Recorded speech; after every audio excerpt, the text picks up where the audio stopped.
Hi everyone, आज हम लोग हंस रूल के बारे में समझेंगे। देखिए, एक एटॉम के पास अगर एक से ज़्यादा इलेक्ट्रॉन है तो उसके पास जो एटॉमिक एनर्जी स्टेट्स है वो एक से ज़्यादा होगा, है ना। तो अगर हम लोग उन एटॉमिक स्टेट्स को अरेंज करें, है ना, on the basis of their energy मान लीजिए, तो किसको ऊपर रखेंगे किसको नीचे रखेंगे, है ना। तो वो प्रॉब्लम आ रहा था। तो उसे सॉल्व करने के लिए हम लोग को एक रूल चाहिए था जिसे हंस रूल कहते हैं हम लोग, और वो कहता है कि जो एटॉमिक एनर्जी स्टेट्स है उसे हम लोग किससे नीचे रखेंगे किससे सबसे ऊपर रखेंगे in the form of 3 rules. 3 rule दिया था। देखिए, पहले मैं आप लोगों को थोड़ा सा बता देता हूं कि एटॉमिक एनर्जी स्टेट को कैसे रिप्रेजेंट किया जाता है। ट्वाइस s + 1 Lz इस तरीके से रिप्रेजेंट किया जाता है। तो यहाँ पर जो अननोन टर्म्स है वो कौन सा है, s है, l है और j है ना। तो यहाँ पर 3 अननोन टर्म्स है और 3 हम लोग का रूल भी होना चाहिए। 3 बेसिस के ऊपर हम लोग क्या करेंगे, अरेंज करेंगे। s मतलब क्या है, s मतलब स्पिन एंगुलर मोमेंटम, l मतलब ऑर्बिटल एंगुलर मोमेंटम, j मतलब टोटल एंगुलर मोमेंटम, ठीक है ना। तो स्पिन एंगुलर मोमेंटम के बारे में क्या कहा, ध्यान से सुनिए। जो हाईएस्ट ट्वाइस s + 1 होगा वो सबसे लोएस्ट होगा, यानी कि ये ट्वाइस s + 1 अगर सबसे ज्यादा वैल्यू है, मान लीजिए ट्वाइस s + 1 का जो वैल्यू है वो 4 है, एक है 3, एक है 2, एक है 1, है ना। तो जो सबसे ज्यादा है उसका एनर्जी सबसे छोटा होगा, यानी कि 4 अगर है तो वो सबसे नीचे आएगा, अगर 1 है तो वो सबसे ऊपर होगा, है ना। तो वो यहाँ पर बताया गया है। तो L के लिए ऑर्बिटल एंगुलर मोमेंटम के लिए क्या बताया गया है, ऑर्बिटल के लिए बताया गया है कि same highest L has lowest energy. तो L के लिए आप लोग कैसे पता चलेंगे, ध्यान से देखिए। L का जो वैल्यू है, यहाँ पर मैं क्या कर रहा हूँ, इसको थोड़ा सा मैं साइड करके लिख दे रहा हूँ और मैं यहाँ पर लिखूंगा क्योंकि यहाँ पर मुझे आगे कुछ ड्रॉ करना है डायग्रामेटिकली, ठीक है ना। तो L का जो वैल्यू है वो कहाँ से कहाँ तक हो सकता है, 0, 1, 2, 3, है ना। तो 0 को हम लोग कॉरेस्पॉन्डिंगली S से लिखते हैं, 1 को P से डिनोट करते हैं, 2 को D से डिनोट करते हैं और 3 को F से, ऐसा चलते जाएंगे, ठीक है ना। तो सबसे ज्यादा वैल्यू किसका है, 3 का है मान लीजिए। तो F सबसे नीचे होगा, D सबसे ऊपर होगा, फिर P, फिर S, ठीक है ना। तो ऐसा चलते जाएंगे। और फिर जो J के लिए कहा गया है, जो नोटेशन था वो क्या था, ट्वाइस s + 1 Lz। आप लोग देख रहे हो ना, देख रहे हो, है ना।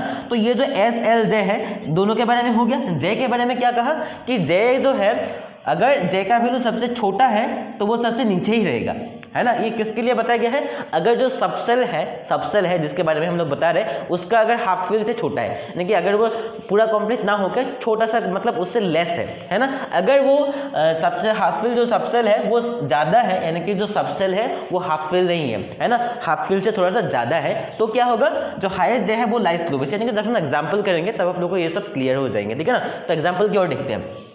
अगर मान लीजिए जो एटॉम है उसका इलेक्ट्रॉनिक कॉन्फ़िगरेशन जो वैलेंस शेल पे है वो कुछ इस तरीके से है, 3p3d कॉन्फ़िगरेशन से है ना। तो यहाँ पर जो अगर हम लोग 3p3d को अगर हम लोग एटॉमिक स्टेट्स निकालने की कोशिश करें, 12 एटॉमिक स्टेट्स यहाँ पर आएंगे, 12 एटॉमिक स्टेट्स, और वो ये सब कुछ है ना। मैंने आप लोग को ऑलरेडी बताया था प्रीवियस वीडियो कर कि मैं नहीं बताने वाला हूँ कि ये कैसे आया। आप लोग अगर देखना चाहते हो कि ये कैसे आया, आप लोग YouTube पर टाइप करना spectral notation for atomic states बिंदास फिजिक्स, तो आप लोग का ये वाला डायग्राम जो मैं यहाँ पर जो 12 स्टेट्स है उसका डिराइवेशन के साथ आप लोग को मिल गया कि कैसे आया, क्यों आया, है ना। तो इसका जस्ट हम लोग यहाँ पर इस्तेमाल करने वाले हैं जो रूल्स है, ठीक है ना।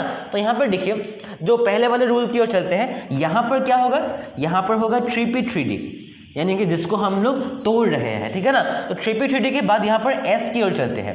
S यहाँ पर देखिए, इसको इसे जब हम लोग सॉल्व कर रहे थे तो इसका 2 ही वैल्यू था। S का वैल्यू एक तो 0 था, एक तो 1 था, 0 और 1 था, ठीक है ना। तो यहाँ पर देखिए, हाईएस्ट अगर ट्वाइस s + 1 है ना, S का वैल्यू अगर 0 है तो 2 × 0 + 1 कितना होगा, 1 होगा। अगर S का वैल्यू 1 है तो 2 × 1 + 1 3 होगा। तो किसको ऊपर रखेंगे किसको नीचे रखेंगे, जिसका वैल्यू हाईएस्ट ट्वाइस s + 1 है वो नीचे होगा, यानी कि S = 1 हाईएस्ट का वैल्यू, तो वो नीचे होगा, यानी कि S = 1 नीचे होगा, ऊपर क्या होगा, S = 0, है ना। तो S = 0 के लिए, S = 0 के लिए 3 डिवाइड था, यानी कि 3 इसे हम लोग स्पेक्ट्रल लाइन कहते हैं, वो डिवाइडेड था। एक तो क्या था, 1p 1d 1f, है ना। S = 0 के लिए जो 1 स्टेट था, देखिए S = अगर 0 है तो ट्वाइस s + 1 = क्या होगा, 2 × 0 + 1 = 1। तो ये 1p1 जो पहला लाइन आप लोगों को दिखाई पहले 1p1 1d2 1f3, तो वो उसमें होगा, ठीक है ना। तो यहाँ पर देखिए, नेक्स्ट हम लोग बात करते हैं L की ओर। L की बात करते हैं। L मतलब क्या है, ट्वाइस s + 1 L, ये L है ना। तो L का वैल्यू यहाँ पर क्या है PDF, L का वैल्यू क्या है P, D और F है ना। ये जो P आप लोग को दिखाई पड़ रहा है, P कब है जब L का वैल्यू 1 है, D कब है जब L का वैल्यू 2 है, 3 कब है जब L का वैल्यू मतलब 3 है, ठीक है ना।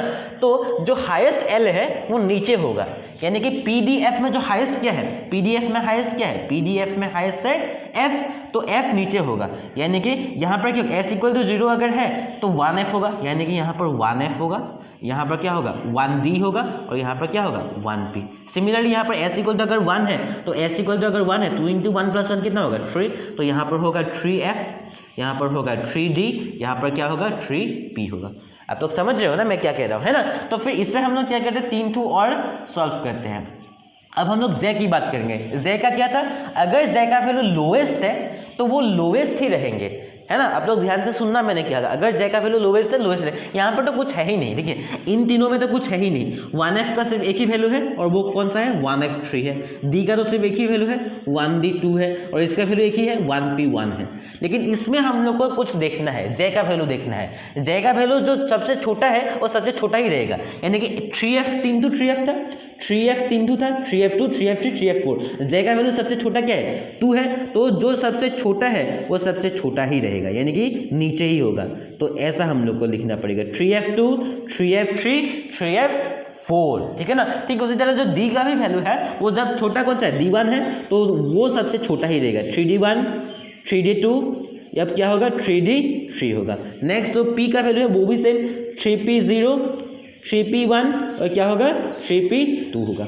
तो यही हम लोग को एग्जाम में पूछा जाएंगे, ठीक है ना, कि कैसे हम लोग इस डायग्राम को, अगर एटॉमिक एनर्जी स्टेट्स ये सब कुछ दिया हुआ है 12 एटॉमिक एनर्जीज, किसे हम लोग नीचे रखेंगे किसे हम लोग ऊपर रखेंगे। तो आई होप हम लोग वीडियो को समझ के कुछ भी डाउट है तो मुझे कमेंट करके बता सकते हो। मिलता है अगली वीडियो पर, तब तक के लिए जय हिंद।